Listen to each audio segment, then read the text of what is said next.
Bonjour à tous. Sud Quotidien s'arrête sur la présidentielle de 2024. Entre unité présupposée et alliance contre nature, la PR face à elle-même, c'est le titre qui barre la une du journal. Mon confrère explique, parti à la quête d'un nouveau mandat à la tête du Sénégal qu'elle dirige depuis 2012, l'Alliance pour la République ne semble pas encore sortie de ses dissensions internes, malgré la prétendue unité récemment affichée autour de son candidat. Tous les antagonismes et les querelles d'ego entre les principaux responsables sont manifestes.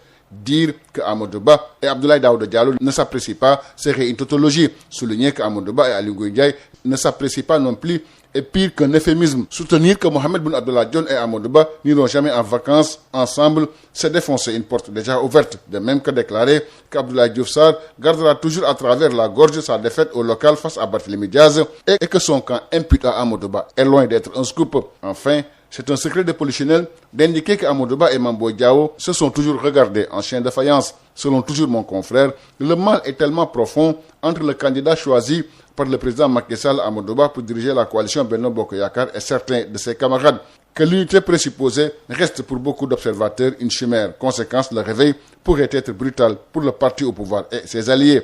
Candidat approuvé par les alliés, la PR combat Amadou Ba. C'est le titre qui barre la ligne du quotidien Le Quotidien. Mon confrère précise que toutes les contestations viennent de son propre parti. Le quotidien L'Info s'arrête sur le candidat de Benno Bokk Yakaar. Les tares d'un dauphin par défaut, c'est le titre qui barre la ligne du journal.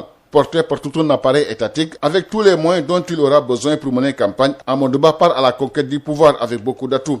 Amadou Ba hérite d'une machine électorale, certes puissante, mais à bout de souffle, comme en atteste que Benno Bokk Yakaar a beaucoup perdu de son électorat lors des dernières élections locales et législatives. Selon toujours mon confrère, après 12 ans de règne, Benno Bokk Yakaar montre les signes d'essoufflement et la machine électorale semble de plus en plus grippée du fait des dissensions, calculs politiques et autres batailles fratricides, mais aussi les errements notés dans la conduite des politiques publiques. Conséquence, le réveil pourrait être brutal pour le Benno Bokk Yakaar. Nos confrères du quotidien critique soutiennent que les ténors vont saigner pour renforcer Amadou Ba. Même si Amadou Ba a décidé de casser sa tirelire pour se donner les moyens de conquérir le pouvoir, chaque ténor devra mettre la main à la poche. Selon les sources du journal, Macky Sall a enjoint ses hommes à poser des actes comme le soutien financier pour la campagne électorale. Dans le quotidien Le Témoin, Aminata Touré, leader de Mimi 2024, déclare que voter Amadou Ba, c'est valider la troisième candidature de Macky Sall. Toujours à propos de la présidentielle de 2024, Malick Gakou, candidat, s'est indigné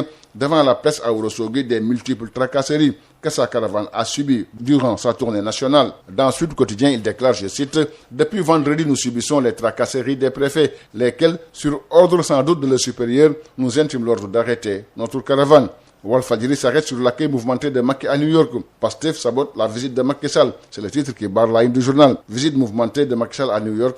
Les Sonko Boys hantent son sommet, selon nos confrères de Source A. Manifestation patriotique à New York. La fièvre de la sonkorisation gagne le pays de l'oncle Sam, selon Yor. Macky Sonko, le bras de fer délocalisé, écrivent nos confrères de Besbi le jour. Macky Sall à New York, agenda surbooké, c'est le titre qui barre la ligne du quotidien national Le Soleil. Selon mon confrère, dans la capitale économique des États-Unis, siège des Nations Unies, pour y participer à la 78e session de l'Assemblée générale de l'institution internationale. Depuis dimanche, le président a commencé à dérouler son agenda chargé. En attendant l'ouverture de cette importante rencontre autour du thème « Restaurer la confiance et raviver la solidarité », il a rencontré diverses personnalités, comme le Premier ministre du Danemark. Il a eu des échanges qui ont porté sur la situation internationale, particulièrement le Sahel. Ce mardi, Macky Sall reçoit le président du Comité international olympique, Thomas Bach, qui aura à ses côtés Mamadou Diagne Ndiaye, président du CNOS, Comité national olympique et sportif sénégalais. Invitation à la Maison Blanche, tête-à-tête avec Antonio Guterres, l'agenda surbooké de Macky Sall à New York, écrivent nos confrères du quotidien LAS. Selon Sud Quotidien, après avoir posé le débat en mars dernier autour du thème « Repenser l'état de droit et les transitions démocratiques, réinventer la démocratie et l'état de droit en Afrique de l'Ouest », Africa Jom Center lance ce mardi 19 septembre les actes du colloque régional. Les acteurs politiques, les universitaires, les membres de la société civile de toute l'Afrique de l'Ouest qui avaient pris part à la rencontre ont diagnostiqué les causes et formulé des recommandations pour la prévention des crises multiples en Afrique de l'Ouest. Africa Jom Center se penche sur l'état de la démocratie. C'est le titre qui barre la une de l'I Quotidien.